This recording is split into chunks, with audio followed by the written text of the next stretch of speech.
कपट मृग को देख लक्ष्मण का संदेह, श्री राम का मृग को मारने के लिए जाना। वह मृग सोने और चांदी के समान कांति वाले पार्श्व भागों से सुशोभित था। शुद्ध स्वर्ण के समान कांति तथा निर्दोष अंगों वाली सुंदरी सीता फूल चुनते चुनते ही उस मृग को देखकर मन ही मन बहुत प्रसन्न हुई और अपने पति श्री राम तथा देवर लक्ष्मण को हथियार लेकर आने के लिए पुकारने लगी। वे बार बार उन्हें पुकारती और फिर उस मृग को अच्छी तरह देखने लगती थीं। वे बोली, आर्यपुत्र अपने भाई के साथ आइए, शीघ्र आइए।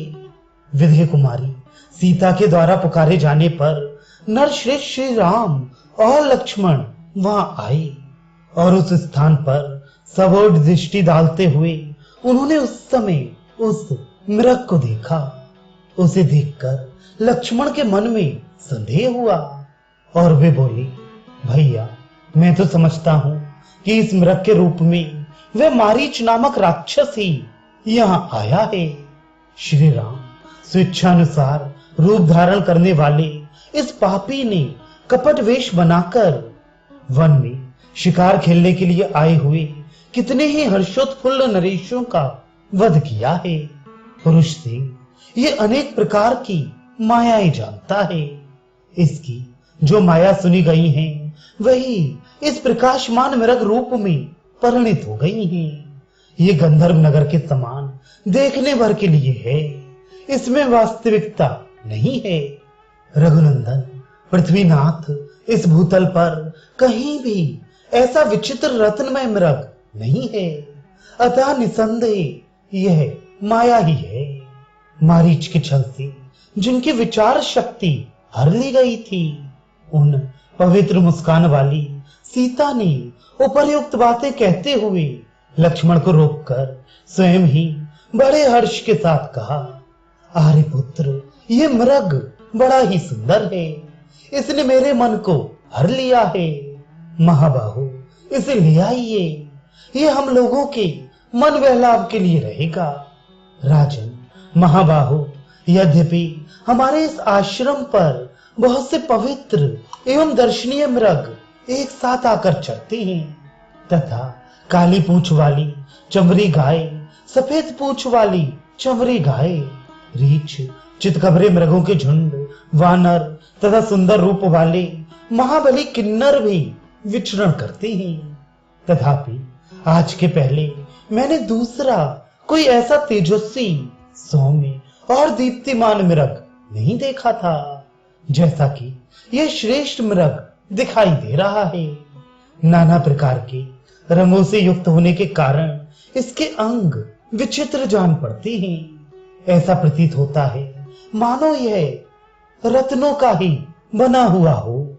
मेरे आगे निर्भय एवं शांत भाव से स्थित होकर इस वन को प्रकाशित करता हुआ ये चंद्रमा के समान शोभा पा रहा है। इसका रूप अद्भुत है, इसकी शोभा अवर्णनीय है, इसकी बोली बड़ी सुंदर है। विचित्र अंगों से सुशोभित ये अद्भुत मृग मेरे मन को मोहे लेता है। यदि यह मृग जीते जी ही आपकी पकड़ में आ जाए तो एक आश्चर्य की वस्तु होगा और सबके हृदय में विस्मय उत्पन्न कर देगा। जब हमारे वनवास की अवधि पूरी हो जाएगी और हम पुनः अपना राज्य पालेंगे, उस समय यह मृग हमारे अंतःपुर की शोभा बढ़ाएगा। प्रभु, इस मृग का यह दिव्य रूप भरत के, आपके, मेरी सासुओं के और मेरे लिए भी विस्मयजनक होगा।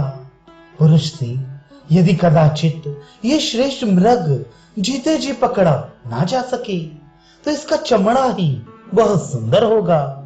घास फूस की बनी हुई चटाई पर इस मरे हुए मृग का स्वर्णमय चमड़ा बिछाकर मैं इस पर आपके साथ बैठना चाहती हूँ। यद्यपि स्वेच्छा से प्रेरित होकर अपने पति को ऐसे काम में लगाना यह भयंकर स्वेच्छाचार है और साध्वी स्त्रियों के लिए उचित नहीं माना गया है, तथापि इस जंतु के शरीर ने मेरे हृदय में विस्मय उत्पन्न कर दिया है। इसीलिए मैं इसको पकड़ लाने के लिए अनुरोध करती हूँ। सुनहरी रोमावली, इंद्रनील मणि के समान सींग, उदय काल के सूर्य की सी कांति तथा नक्षत्र लोक की भांति बिंदु युक्त तेज से सुशोभित उस मृग को देखकर श्री रामचंद्र जी का मन भी विस्मित हो उठा। सीता की पूर्वोक्त बात को सुनकर, उस मृग के अद्भुत रूप को देखकर, उसके उस रूप पर लुभाकर और सीता से प्रेरित होकर हर्ष से भरे हुए श्री राम ने अपने भाई लक्ष्मण से कहा, लक्ष्मण देखो तो सही, विदेह नंदिनी सीता के मन में इस मृग को पाने के लिए कितनी प्रबल इच्छा जाग उठी है। वास्तव में इसका रूप है भी बहुत ही सुंदर। अपने रूप की इस श्रेष्ठता के कारण ही यह मृग आज जीवित नहीं रह सकेगा। सुमित्रा नंदन देवराज इंद्र के नंदन वन में और कुबेर के चैत्ररथ वन में भी कोई ऐसा मृग नहीं होगा जो इसकी समानता कर सके। फिर पृथ्वी पर तो हो ही कहां से सकता है। टेढ़ी और सीधी रुचिर रोमावलियां इस मृग के शरीर का आश्रय ले सुंदर बिंदुओं से चित्रित हो बड़ी शोभा पा रही हैं। देखो ना, जब ये जमाई लेता है तब इसके मुख से प्रज्वलित अग्नि शिखा के समान दमकती हुई जिह्वा बाहर निकल आती है और मेघ से प्रकट हुई बिजली के समान चमकने लगती है। इसका मुख संपुट इंद्रनील मणि के बने हुए पान पात्र के समान जान पड़ता है। उधर शंख और मोती के समान सफेद है। ये अवर्णनीय मृग किसके मन को नहीं लुभा लेगा। नाना प्रकार के रत्नों से विभूषित इसके सुनहरी प्रभा वाले दिव्य रूप को देखकर किसके मन में विस्मय नहीं होगा।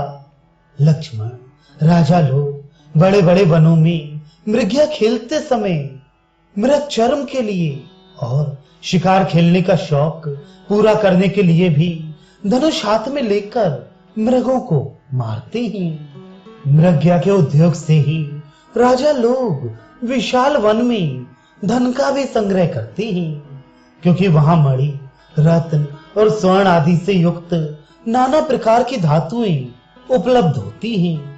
लक्ष्मण, कोश की वृद्धि करने वाला वह वन्य धन मनुष्यों के लिए अत्यंत उत्कृष्ट होता है।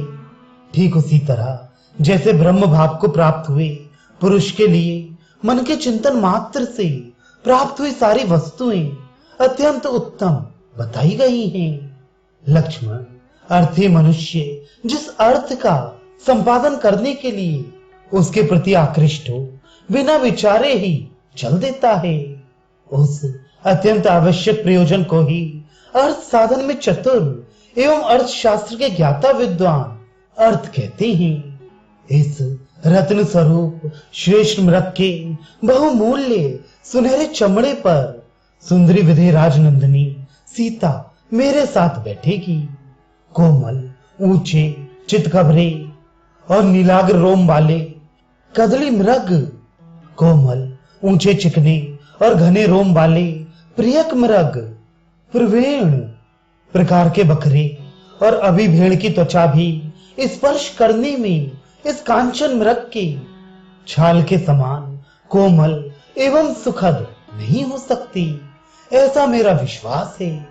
ये सुंदर मृग और वह जो दिव्य आकाशचारी मृग है, ये दोनों ही दिव्य मृग हैं।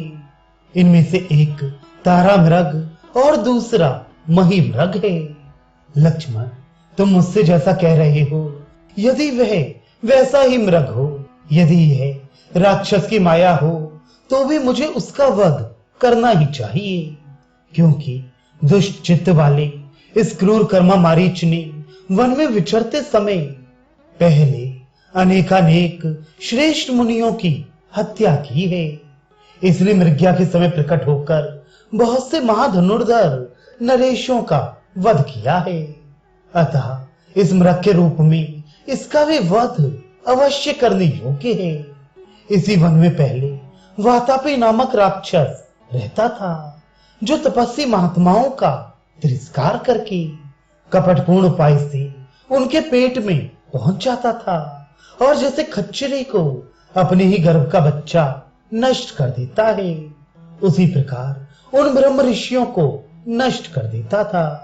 वह वातापी एक दिन दीर्घ काल के पश्चात लोभवश तेजस्वी महामुनि अगस्त जी के पास जा पहुंचा और श्राद्ध काल में उनका आहार बन गया, उनके पेट में पहुंच गया।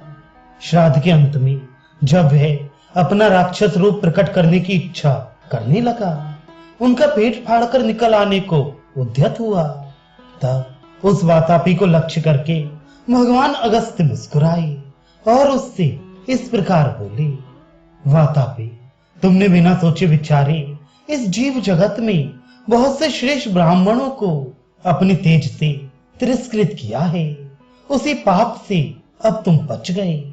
लक्ष्मण, जो सदा धर्म में तत्पर रहने वाले मुझ जैसे जितेंद्रिय पुरुष का भी अतिक्रमण करे, उस मारीच नामक राक्षस को भी वातापी के समान ही नष्ट हो जाना चाहिए। जैसे वातापी अगस्त के द्वारा नष्ट हुआ, उसी प्रकार ये मारीच अब मेरे सामने आकर अवश्य ही मारा जाएगा। तुम अस्त्र और कवच आदि से सुसज्जित हो जाओ और यहाँ सावधानी के साथ रहकर मिथिलेश कुमारी की रक्षा करो। रघुनंदन, हम लोगों का जो आवश्यक कर्तव्य है वह सीता की रक्षा के ही अधीन है। मैं इस मृग को मार डालूंगा अथवा इसे जीता ही पकड़ लूंगा।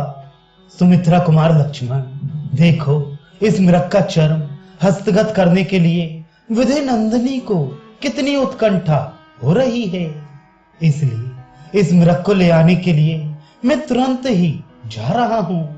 इस मृग को मारने का प्रधान हेतु है इसके चमड़े को प्राप्त करना। आज इसी के कारण यह मृग जीवित नहीं रह सकेगा।